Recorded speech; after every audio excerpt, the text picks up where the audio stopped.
China has Belt and Road projects on every continent, and wherever China goes, harsh zero-COVID lockdowns follow.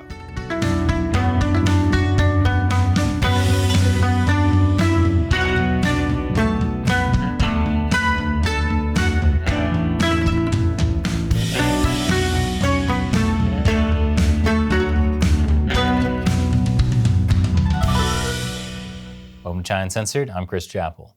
This episode is sponsored by PC Doctor Toolbox. Monitor your PC for software crashes, hardware failures, and the kind of glitches that make your life miserable. China's zero-COVID policy is about as popular as a stink bomb in an elevator.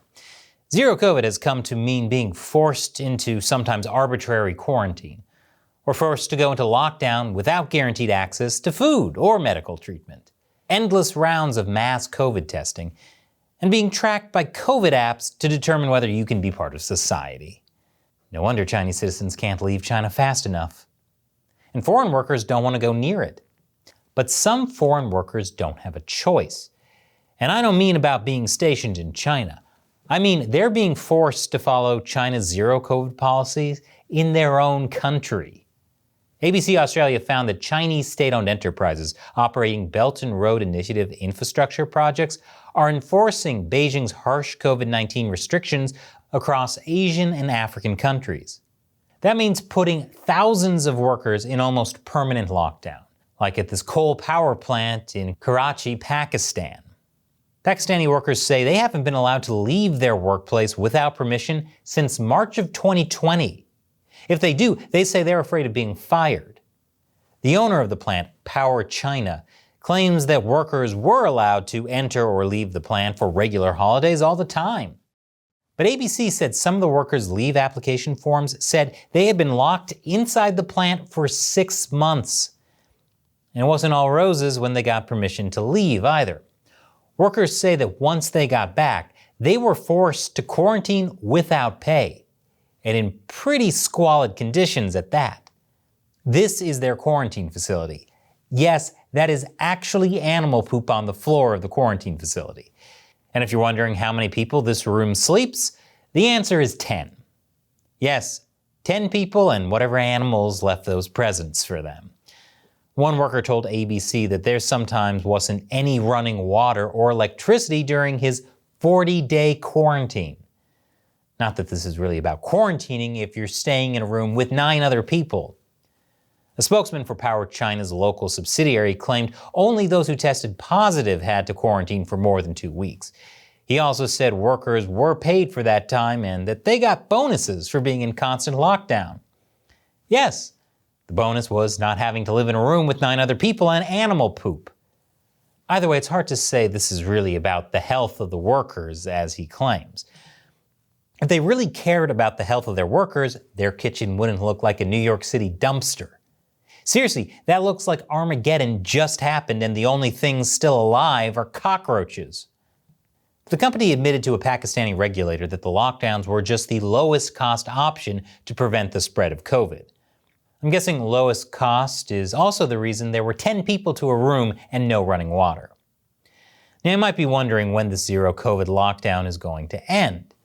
Well, the company didn't really have an answer to that. Mr. Zhao said there had been discussions among the project's senior management about lifting the restrictions after January next year, but it would ultimately be the Chinese government's decision. Yes, the Chinese government is setting the rules for Pakistani and Chinese workers in Pakistan, which is probably why the company feels the need to put out cheery press releases assuring the public that business manager Fazal is happy to work here. But it gets worse.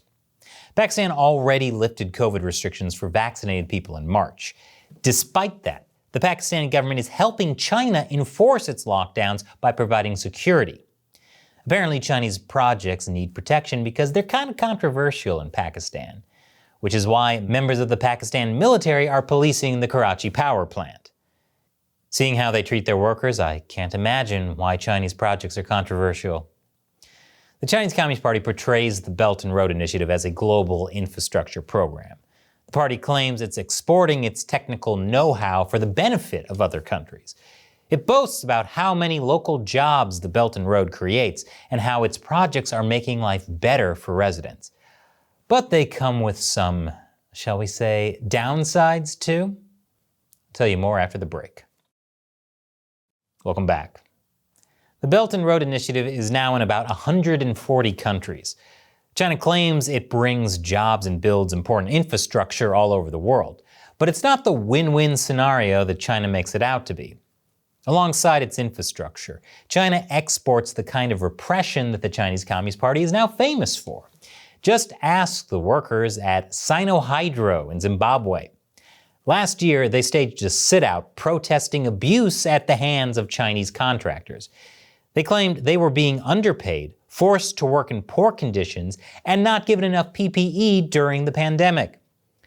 The abuse reportedly included locking workers up and restricting their movements, feeding them substandard food, physical and verbal assaults. They accused management of firing those who protested, which is a violation of Zimbabwe's labor laws. Just like in Pakistan, workers there say the government was not on their side. Belt and Road projects often employ an opaque network of contractors and subcontractors that manage employees. When something goes wrong, it's easy for the company to blame the contractor. The contractor then turns around and blames the subcontractor. That was what happened at a Chinese tire factory in Serbia. Last year, the European Parliament requested an investigation into poor treatment of Vietnamese workers at the factory. An anti-human trafficking activist said she visited the Ling Long tire factory and found workers sleeping in hovels without heat or clean water. She compared it to a prison camp. Workers said they weren't regularly paid, had their passports taken, and didn't get medical care after they developed COVID-like symptoms. When asked about this, Ling Long denied to Serbian media that the company is responsible for the workers, blaming their situation on subcontractors and job agencies in Vietnam. It's not just foreign workers who are treated like this, though. Human rights organization China Labor Watch has documented similar cases of Chinese workers in Belt and Road projects all over the world.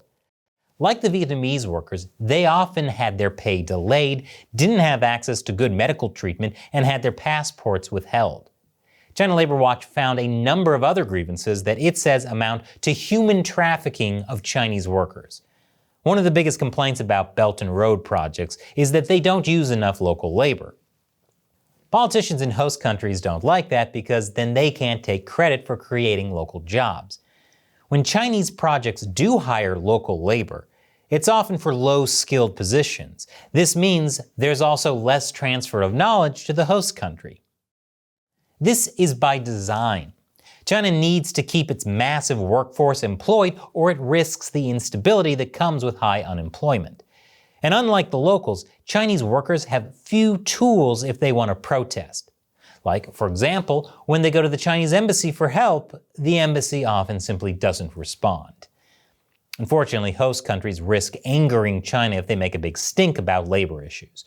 Many of those countries also owe money to China, which gives China political leverage. Take, for example, Serbia's president.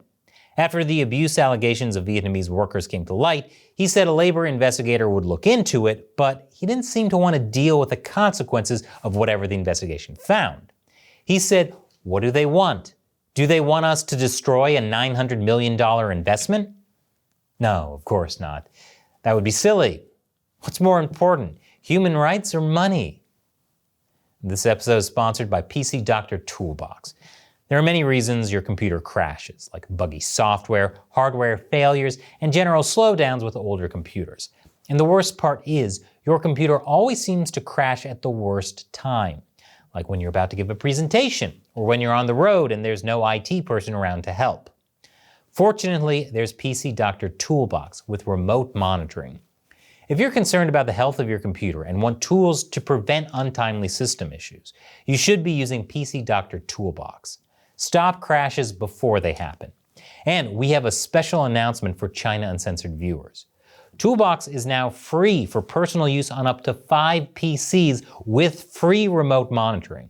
Use the link below to sign up and download your 5 free copies of Toolbox today. I'm Chris Chappell. Thanks for watching China Uncensored.